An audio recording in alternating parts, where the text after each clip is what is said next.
Why is Sydney the most expensive marketplace in Australia? Why is it more expensive than Melbourne? Why is it more expensive than Adelaide? Why is it more expensive than Perth?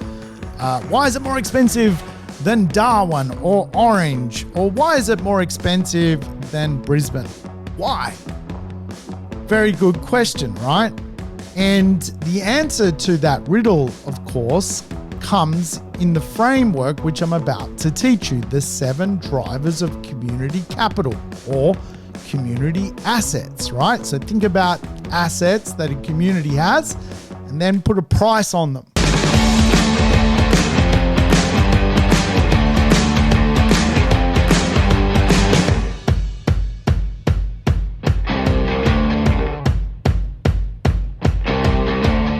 Welcome to the Urban Property Investor. I'm your host, Sam Saggers, here to help you crack the code of real estate wealth. Today's show is a code cracker. We're going to dig into the power of community and what that means for you as a property investor. I'll tell you what, if it's your first time tuning into the show, welcome aboard. Play the show on double speed. Get your life back. And of course, all the episodes I've done are lessons on real estate. So go back, listen to some others. And I tell you what, we never know if the episode's going to be good until we get to the end, but I think today's show is a critical conversation piece. Community absolutely matters when it comes to real estate success. I think we all love being part of communities when we think about how our life works. What enriches our world is the idea of being connected to things, connected to community, connected to other human beings. And really the idea of community is built off a couple of frameworks, and I want to teach them to you today. Now, I'm connected to a few communities. I want to give one a plug, the Bull Terrier Rescue Society. These guys do a great job. They look after bull terriers that need to find a home. So if you want to reach out to them, if you want a great dog, get a bull terrier. I've got a bull terrier. If you don't know what they are, jump onto my dog's Instagram. Yes, Raffy has an Instagram account. It's called Raffy Fuddy Duddy. He'll accept you as a friend. He loves friends. And I tell you what, he's recently gone viral drinking a schooner of beer. Yes, who would have thought a beer drinking dog could actually go viral? But Raffy's done it. He's got literally a bucket load of people liking his little drinking episode. So check him out. But today's episode is not about Raffy, the drinking dog. It is about the idea that community is a massive part of real estate investment. Now, when you think about it, right, you buy a property, you've invested into that asset, and then you need to hope that one day someone is going to pay more for that property into the future, or that someone is going to pay more for your street or your neighborhood. So if your neighbors are actually part of this puzzle, in other words, if your neighbors selling their properties influence the result on your growth, then community is absolutely a massive framework that we need to understand. Now, again, like if you're buying into an area where no one really cares about the neighborhood, then of course, one day, potentially your neighbors will sell and it may not be the price that you're hoping for. And of course, that could adversely affect your real estate. So when you think about it, community is a massive part of this puzzle. And I always teach there are kind of 3 pieces to the real estate world. There is the idea that real estate provides shelter to the marketplace. It provides accommodation. And of course, Australia is a great place to provide accommodation because there's a lot of tax perks. There's a lot of benefits. The Australian government isn't providing enough houses to the growing population. And of course, influences generally positively people to become property investors. It annoys a lot of people that that's a thing, but it's a thing. The next part of the real estate puzzle, if you like, is the idea that real estate creates communities and people live in those communities, and those communities can be emerging, they can be growing, they can be communities which are tightly held. Real estate is connected to that. And of course, the final sort of piece of that puzzle is the idea that real estate is this slow moving machine, which is a storage of wealth. And most wealth today in Australia is stored in real estate. Real estate is sold on average every 12 years by someone to another person. So it is a massive, massive storage of wealth, and it takes a while for it to change hands.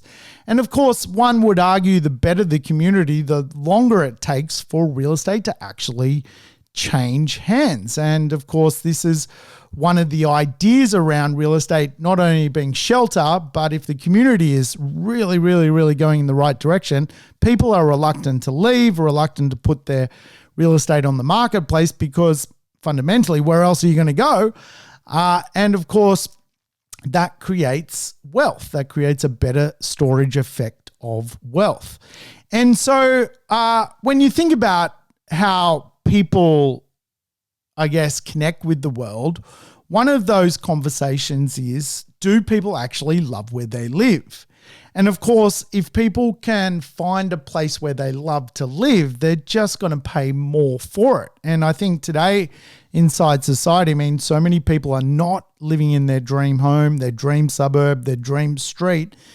But for people who can afford it, they absolutely will pay more to live in their dream home, their dream suburb, their dream street. And when you think about how society unfolds, community absolutely matters. Now, I love teaching models inside of real estate, and some of the models which I've taught on this podcast include the idea that today people love the concept of connecting to just about everything within 20 minutes, and we call that 20-minute neighborhoods. Today, if you can sort of live, work, and play in a 20-minute neighborhood, you're probably going to find that there is a lot of attraction to that area when it comes to property sales. There are certainly a lot of areas today inside of society which are not 20-minute neighborhoods. They're too far to get around. They're not mobile. They're not connected to enough infrastructure to be classified as 20-minute neighborhoods. I also teach the principle today that livability is a big concept, right? And I've been teaching this for a very long time. I wrote about this before coronavirus came along, that today we need to buy investments where we can live, work, and play because of the evolution of how people are working. The tool today, if you like, for many people is the laptop. And as such, if people are going to work on their laptop, they're going to need to love their local community because they're going to rely on that community for more support than ever before. Today, I also teach the principle that if we are going to be property investors, we want mission fit, capable places to link with the economies of tomorrow. We don't want to buy in a sleepy place which has no connection to the way economics is transforming. And I also teach another model. And today I want to talk to you about that model, which is really the drivers of community capital, the 7 drivers of community capital.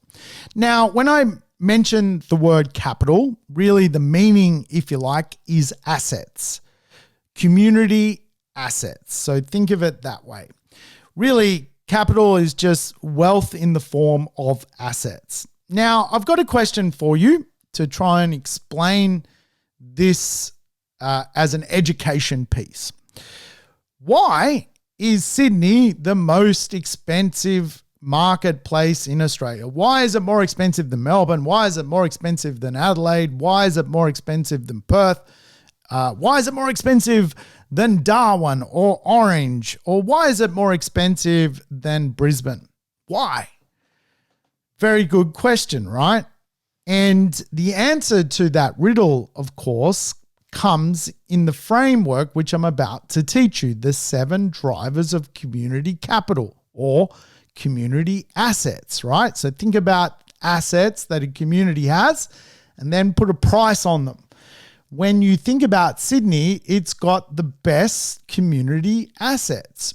So there are 7 of them, and I'm going to teach them to you. I'm going to go through it and we're going to get to know them so you can make sense of why places become more expensive than others. And I think the Sydney example is a nice, easy one because I think most of the listeners tuning in would have come to Sydney and probably understand that the median price of property today in Sydney is 1.4 million.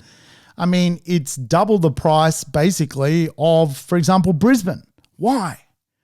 Assets, community assets. So there are 7 community assets. And again, I'm going to teach you from a macro level, but think about this when you go and analyze a suburb to invest in. This is a great framework to actually use. So the first one is the natural assets an area has. Now, when we think about Sydney, it's got Sydney Harbour, it's got like 37 beaches. They're all bloody good beaches. Its natural beauty is really second to none in Australia when it comes to its look and feel. It's a beautiful place. Even when you think about the actual temperature in Sydney, it's got to be one of the best temperatures in the world. Like, it gets 4 proper seasons. It's not too cold. It's not too hot. It's one of the ideal temperatures in Australia. And so from a natural point of view, Sydney would score and outscore certainly many other marketplaces. When you think of Brisbane, its natural beauty is the river, but it does not compete with Sydney Harbour. Its temperature is subtropical. It does not compete with the 4 seasons that Sydney has to offer. So we often go, well, Brisbane is half the price than Sydney, but it's half the price of Sydney for a reason. It's half the price because Sydney has better assets. This is the way it works. Now, I'm teaching you in this rhythm so you can sort of apply this to how suburbs work, because really no one buys in Sydney. They buy in suburbs in Sydney. And again, when I look at my successful property investments, they follow the principle of community capital or community assets, the 7 community capital frameworks. So the next one is cultural. Obviously, Sydney is the cultural home to a lot of stuff. Like rugby league is a cultural icon in Sydney. There is 9 rugby league teams. It is a cultural game, which is really what Sydney is about, right? Cultural, it has so many different cultural things. It's got, obviously, it's art galleries. It's got history. It's got convicts. It's got the rocks. It's got, you name it, it's got it. And of course, one of the reasons why the prices are the way they are is it's got very, very good culture. I recently invited some friends from Brisbane to Sydney and took them to Potts Point. They were like, holy cow, look at the history of this architecture, these beautiful buildings. They got it. They saw the cultural difference. The cultural difference is built into the price. Of course, what I'm trying to teach you is to understand these frameworks so when you're looking for real estate, you understand what community actually means. Remember, at a grassroots level, community is your neighbor selling and someone paying more for their property so you make equity. That's how it works. The next community framework or the asset that Sydney has is human beings. It's got some wonderful human beings. It's got some great schools, some great university. It creates intellectual humans that create money in the world. And as such, its human dynamic, if you like, is really, really good. And what I love about Sydney, if you like, living here is other humans. They are great to talk to. They are interesting people. They've got great opinions. They're going places. They're very driven. And again, like They work hard, they play hard, and as such, you've got this humanistic almost way that people who are good at what they do will earn more, and of course that links to real estate. When you think about Sydney, it is also a very social place. There is so many social things you can be doing. There is not a dull moment in Sydney. On the weekend, you can go bushwalking. You can go to the Blue Mountains. You can go literally drive, out of the city and you're close enough to the ski fields. You can go surfing at 37 beaches in Sydney. Socially, you can go into the city. You can go into quaint little villages that connect to the Sydney, places like Newtown and Paddington and Surrey Hills. Socially, we have plenty of places to connect with each other as human beings inside this city. Now, again, when you think about perhaps a small town, socially, there's maybe not enough places for people to connect. So people, even though they are quite friendly, can quite often have just less things to do. When there's less things to do, property values just aren't as expensive. Then we've got the financial assets that the community has inside of Sydney. Sydney has a lot of old money. It has a huge CBD. There are some of the best companies in the world that operate out of Sydney. Its financial well-being, its financial capital, its financial assets are incredible. They are double that of Brisbane. So that is why Sydney's property values are double the price. When we think about the community capital framework, this is how we link it again to where we're going to invest. And again, it's not to say Brisbane is always is an inferior place to invest. It's just showing you the difference.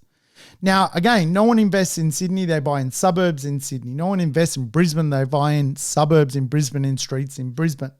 What I'm trying to teach you here is the difference, so you can learn it, so you can use it. The next category of the 7 frameworks, if you like, is the built environment. You could be in the middle of the Sahara desert and run into a local and say you're from Sydney, and they would ask you, have you been to the Sydney Opera House, the Sydney Harbour Bridge? The built environment is incredible. Now, take Brisbane, for example. It doesn't have an opera house. It doesn't have a Sydney Harbour Bridge. And again, it's just got less assets. Brisbane, by the way, is doing something about that by engaging the Olympics. Like, it's just won the Olympics. It's going to have some really cool built stuff. And of course, what that's going to do is transform the value proposition of Brisbane. So, and I'm just using Brisbane as an example. Like, I'm not trying to pick on one over the other. I'm just showing you why Sydney property prices are double. The consensus is built into the price. Our job as a property investor is to use the Sydney effect and go and find a location, a neighborhood that offers the 7 frameworks. The final framework is the political framework, power. When a place has a lot going for it, it's going to be better protected. It's going to be better served. People are going to want more things. It's going to get more of the taxpayer, I guess, kitty, and it's going to obviously be continuously upgraded. And of course, Sydney is continuously upgraded. You have many cities in New South Wales, but really Sydney is the one whereby governments have to make sure taxpayers are looked after, and of course constantly are improving the political landscape or the framework of community through the political landscape here in Sydney. Remember, wealth in the form of assets, the 7 drivers of community. That's what you need to look for when it comes to choosing a place to invest. Now, when you think about it, right, there's been some rockstar places that have skyrocketed in value of late. One of those places, which I'm sure, again, you're very familiar with, is Byron Bay. Let's examine this, small township of 10,000 people, residents, and today it is one of the most expensive property markets in Australia. Why? Well, it's got natural capital, so its natural assets are second to none. Like, it's beautiful there. There's beautiful beaches, there's dolphins, there's places to surf. Its natural ability to perform is amazing, right? And that's why it's expensive. If you look at its cultural ability, it's a cultural place. Like, today, people who connect with a certain way of thinking love Byron Bay. They move there because the human side of it, which is the next thing, like, there are some really good human beings in that particular area. Like, I was speaking to a lady here in Sydney who lived in Byron, and she was saying what she loved about living in Byron was the human engagement. People had opinions. People thought outside the box. And again, the human capital or the human assets of Byron today are very, very strong. Obviously, from a social point of view, it's great. From a political point of view, a very protected place. Not a lot of development inside of Byron Bay. There's the odd thing being created, but very protected place. From a financial perspective, the township today is attracting a lot of money, a lot of brands, a lot of international recognition, a lot of people with financial health. And of course, this pushes the property values up. And of course, the built environment inside of Byron Bay is something which it doesn't need to rely upon. It doesn't need, extra stuff. It doesn't need the Harbour Bridge to make it tick. Why? Because it scores so well, particularly from a natural, human, and social perspective. So just a good way to, I guess, understand what I'm trying to convey. That if we're going to be a property investor, we need today more than ever before to consider community. It is a massive, massive principle of property investment. Why? Well, of course, we are now living in different times than potentially, years gone by. It's very different to when our parents were growing up. Today, we are now connected to the idea of livability. Livability is just the principle that we quite often now need to live, work, and play in the same neighborhood. And of course, if that neighborhood has the 7 frameworks which I have just explained, natural, cultural, human, social, political, financial, and built, you're in good hands when it comes to someone coming along into the future and paying more for real estate. Remember, real estate is an emotional sport. Those 7 principles drive emotions. When people are emotional about real estate, they pay more for it. And I think, really the idea of new localism is here today. Coronavirus has kind of taught us just how much livable neighborhoods matter, how much community actually matters to the results of real estate. Now, today, when it comes to property investment, I love using the 7 frameworks. When I look at the real estate that I own, it's got the 7 frameworks. And I can give you an example. Today, I own real estate in Manly, like basically the local government area of Manly.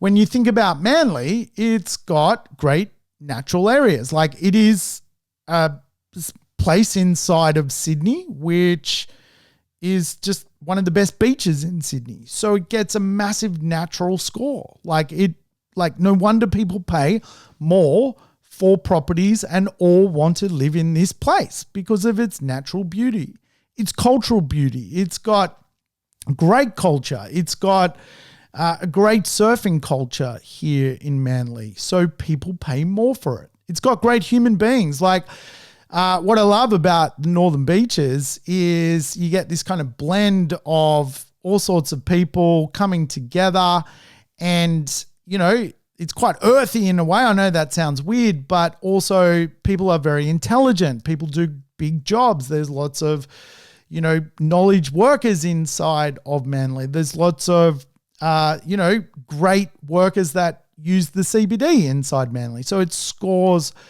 human beings, if you like, is very, very important to the result you get from the results in real estate. Now, think about human beings, right?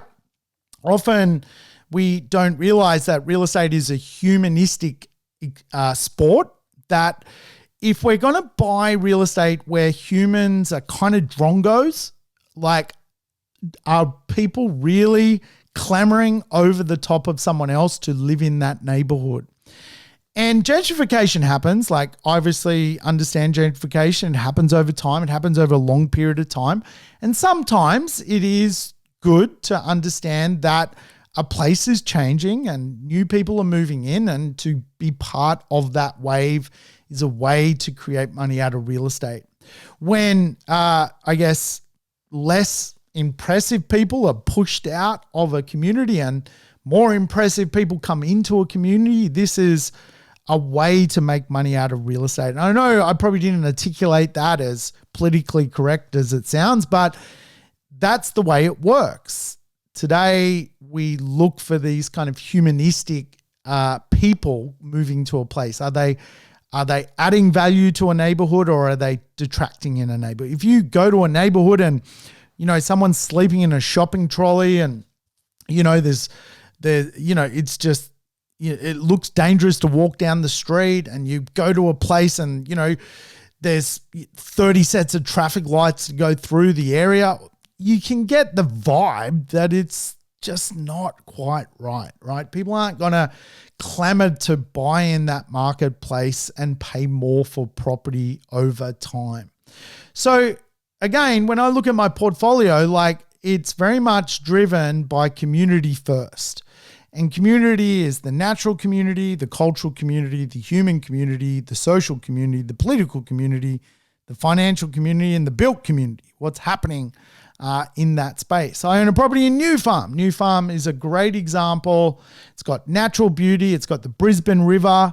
It's got a great cultural scene. People love hanging out in New Farm. It's got awesome humans that, again, are earning a good level of income. They are quite professional when it comes to how they approach protecting New Farm.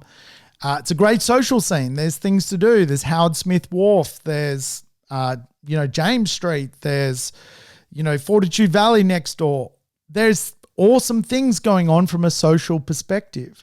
From a political perspective, a very protective heritage listed place. From a financial perspective, Brisbane CBD, literally walkable. And from a built environment, it's got some cool stuff. It's got like a walkway which you can walk from New Farm into Brisbane CBD. It's got, as I mentioned, Howard Smith Wharf. It makes sense.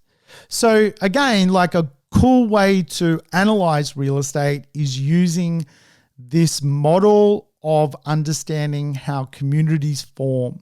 And again, like, communities matter, right? Like, people, if they love where they live, they're going to stay longer and store more wealth in that neighborhood. If they do not like where they live, they're likely to sell up and leave.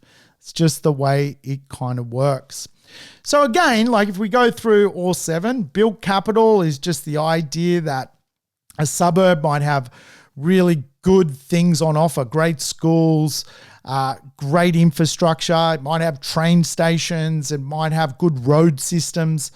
Built capital is important to how a community functions. Then you've got, obviously, financial capital, which is just the idea that the human beings in that particular place can connect to jobs. They can connect to financial well-being.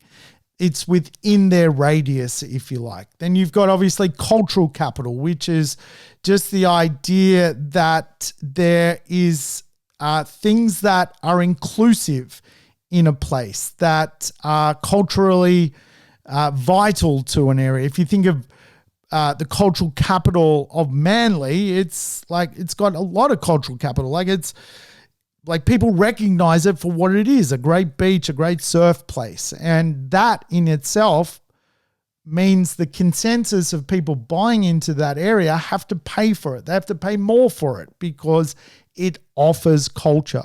I own a property in Collingwood. It's a completely different type of culture than Manly.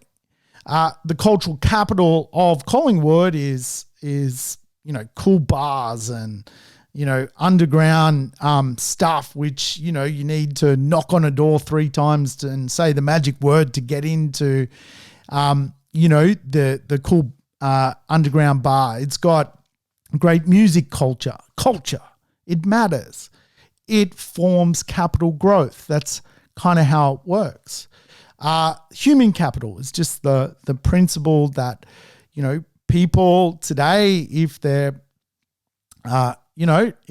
smart, they're going to provide more of an economy to a place. And again, you can use studies of smart suburbs. Smart suburbs, people earn more, so there's a correlation of property values increasing. Obviously, natural capital, just the idea that the environment provides something. And today, natural capital is something that everyone wants. Like livability connected to natural capital, so important. And it's something I look for when I'm deal making. Like I'm always looking for a cheeky park across the street from the property I'm putting together, or a cheeky little bushland.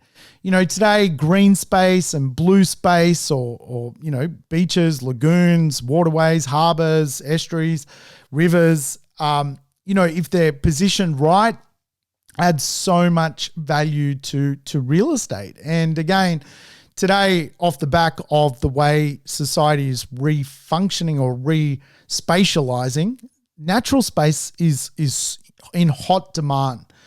And, my clients would attest. I mean, I do deal briefings with my clients like every 2 weeks. Every 2 weeks, I'm like, this one, the park is across the street. Like you are literally got a third place next door to you. Why? Why am I doing that? Because natural capital is an asset to real estate. That's just the way it works. Obviously, social capital, things to do. I mean, what's there to do in a place on a weekend is a critical question. Now, when you think about social capital, this is probably one of the biggest drivers of how real estate grows in value. One of the social capital things that you could consider is like clubs, schools, sporting teams. Social capital is where people meet, where people bond. And if a society or a suburb has more places for people to bond, then there is more trust built. And when there's mutual trust built, the actual suburb becomes more and more valuable. Now, again, I'm using examples like Manly because, again, I'm hoping most listeners have, come to Sydney, got on the Manly ferry and gone to Manly, right? So I'm trying to give you properties that I own in places which kind of makes sense. And so great social capital. If you come to Manly, you'll see there's surf clubs, life-saving clubs. There's literally rugby clubs. There's rugby league clubs. There's sporting clubs. There's running clubs. There is schools. There is social connection on the weekend. There is social connection throughout the week. And as such, the community bonds together, and a community that bonds together stays together, and a community that stays together, then you see a correlation in how often people sell. And then all of a sudden people don't sell, but people want to come to that community, and you get this conversation that people will pay more for the real estate one day. It may not happen tomorrow. It may not happen next week, but it will happen. And that is what we need to look for when it comes to community. And of course, then you've got the political conversation around the community, and a lot of the best communities are very politically driven in the context that people care about what transportation's like. People care about how much green space is protected. People care about the environment in those neighborhoods. People go to public forums. People participate in what that looks like. And I always have this saying, right? Rich people love being rich.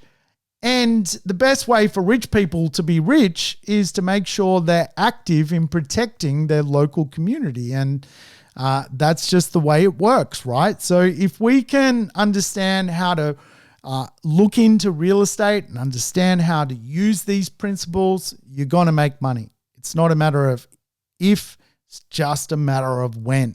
And of course, there are some pretty cool, easy ways to do this today. You can use, for example, microburbs. That'll tell you pretty much a couple of the community assets that are available in a suburb.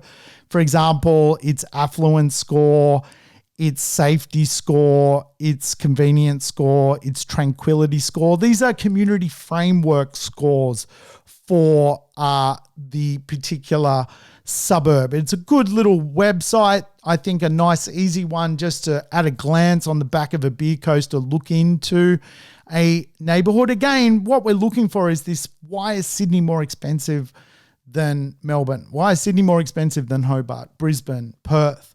Because of its community assets. How do we drill down into a local dynamic around that?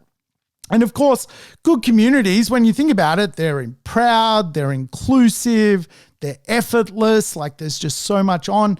They're all about humans. They're all about people. They're all about being sticky places. They also evolve. They don't stop improving, and they are attractive places when you go through them. You notice it. You go, wow, that's a really nice area. Like, I can see why people live there. As opposed to places where you're like, how do I get the hell out of here? This feels weird and dangerous. Remember, quite often we analyze this with tangible stuff like how walkable a suburb is, or its public amenities, or its schools, or its public transport, or its health facilities, or its restaurants and cafes and parks and recreational facilities. But what I'm trying to give you today is actually what's beneath that, what the real framework of what that looks like from a principle perspective, right? And when you think about it, if you want to analyze real estate, one really good way is to think about that if a neighborhood is constantly improving, where locals actually like giving feedback on the community, they rave about it online, they'll give it like 5-star reviews on chat rooms, where they are loyal to the actual area, and they see this continuous evaluation and improvement effect of their local community, they stick around and they add so much value to real estate. Community adds so much value to real estate. And again, I think it's critically important to understand, if you're going to be a property investor, you're investing in community, you're investing in your neighbors.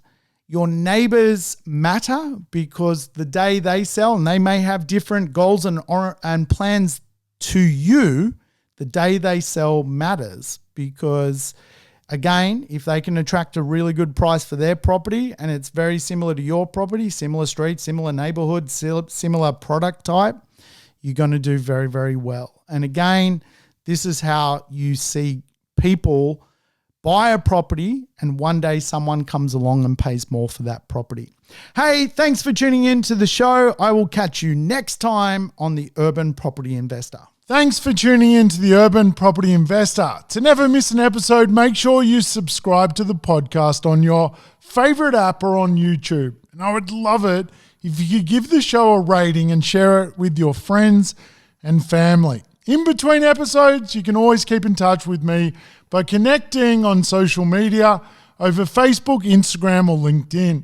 Until we meet again on the next episode of The Urban Property Investor, take care and bye for now.